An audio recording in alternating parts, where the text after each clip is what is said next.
Dans notre histoire, la commémoration de certaines dates porte encore, malgré la malveillance du temps, le bon teint en faisant briller de mille éclats les perspectives d'un avenir aussi percutant que le passé.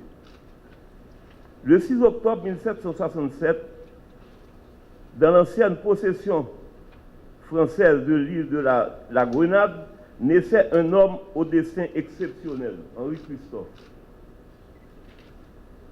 253 ans plus tard, vous comprendrez aisément que les mots me manquent pour exprimer ce que je ressens ce matin en vous accueillant dans l'enceinte sacrée du Musée national haïtien pour accueillir dans une ferveur patriotique le retour au pays natal de sa descendance royale sous la forme d'une représentation picturale. Fraîchement nommé à la direction de cette prestigieuse institution, j'ai l'honneur et l'ultime privilège de recevoir la première dame de la République d'Haïti, présidente du MUPANA, pour dévoiler une toile présentant le portrait des enfants du roi bâtisseur Henri Christophe. Ce retour au pays de cette toile, peinte à l'huile sur canevas, des enfants du grand roi, est un hommage filial et patriotique de reconnaissance du gouvernement de la République et du peuple haïtien tout entier à la mémoire de ce monarque. Nous sommes ici présents aujourd'hui au musée du Panthéon national, si riche en histoire, pour une cérémonie exceptionnelle, à plus d'un titre. Tout d'abord parce que c'est un 6 octobre, comme aujourd'hui, qu'a pris naissance celui qui allait entrer dans l'histoire d'Haïti comme étant le roi Henri Ier. Nous célébrons donc ce matin un événement majeur, la naissance de l'un des pères fondateurs de notre nation, le roi Henri Christophe. Il sera aussi le monarque du Nord. Il sera enfin un roi bâtisseur de civilisation. En effet, il est important de nous rappeler que notre présent et notre futur, on les doit à notre passé, à nos bâtisseurs, aux hommes et aux femmes qui ont contribué à édifier notre pays et qui nous ont transmis les bonnes valeurs. Ils ont aussi enrichi notre culture et notre patrimoine pour toutes les générations.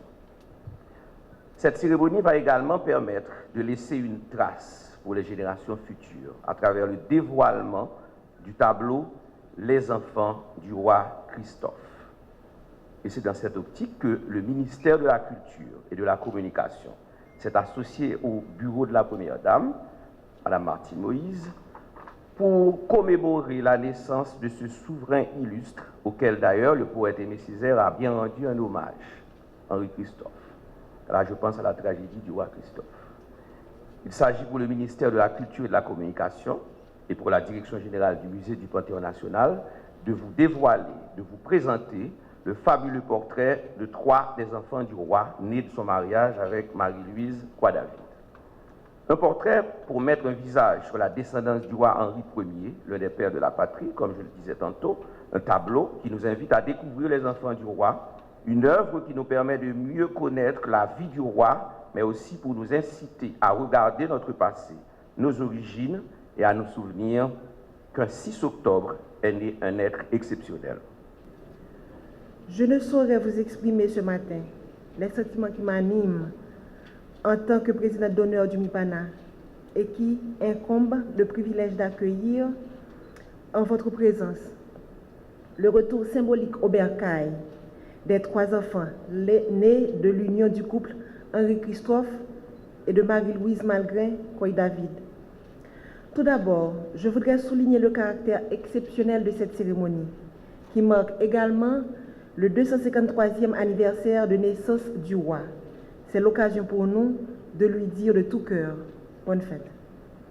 Mesdames et messieurs, même si très peu d'intellectuels et d'historiens se sont intéressés à l'histoire des premières familles ainsi qu'au devenir des descendants de ceux et celles qui ont eu le privilège de conduire un certain temps les destinées de notre nation, Nous pouvons aujourd'hui nous enorgueillir de l'intervention combien constructive du MUPANA qui nous donne un éclairage sur la famille royale. Ce rappel historique sur la descendance de l'illustre monarque confirme que la décision du président de la République, M. Jovenel Moïse, de rapatrier cette toile restera pour les générations futures un geste à haute portée et un grand pas dans la consolidation de notre mémoire de peuple. En effet, Françoise Amétis, fille aînée du couple, et sa sœur cadette, Anne Athénaïs, étaient parties en exil pour l'Europe avec leur mère après le décès de leur père et de l'assassinat de leur petit frère, Jacques-Victor Henri Christophe, en octobre 1820. Ce dernier, qui était l'héritier du trône d'Haïti, fut prince royal de 1811 à 1820. Il mourut lors de la révolution nordiste de 1820, après avoir succédé à son père sous le nom de Henri II. Détenue pendant des années par Alexander Art Gallery, cette peinture à l'huile sur canevas a été achetée par le gouvernement haïtien en 2018 lors d'une vente aux enchères à New York par l'intermédiaire de l'ambassade d'Haïti à Washington. Cette toile d'époque techniquement authentifiée pour appartenir aux idéaux artistiques du XIXe siècle fait aujourd'hui son entrée officielle dans l'inventaire du patrimoine culturel et historique du MUPANA. Du tableau présentant les enfants du roi Henri Christophe.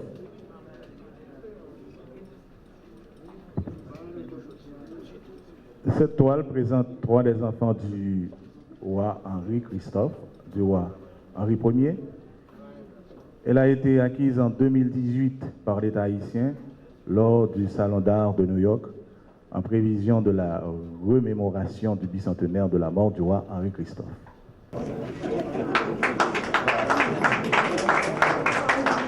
Les enfants du roi Henri Christophe.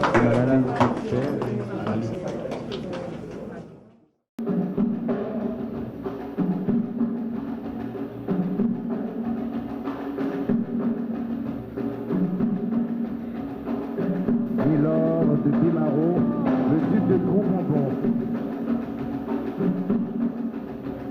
Cécile de Rial, comtesse de Dondon.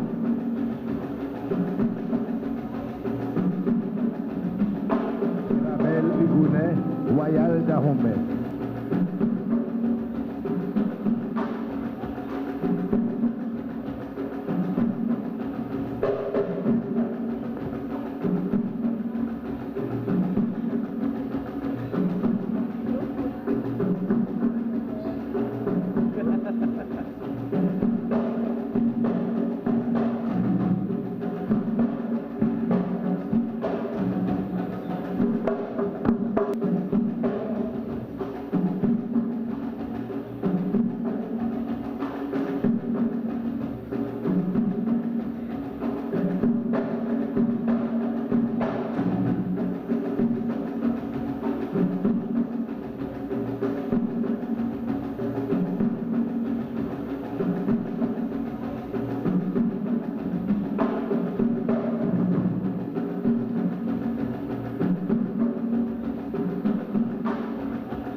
C'est un extrait de Jubilé de la Reine.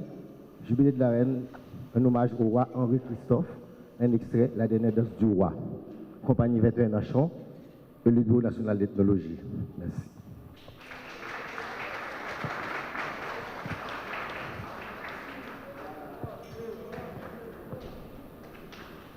Okay.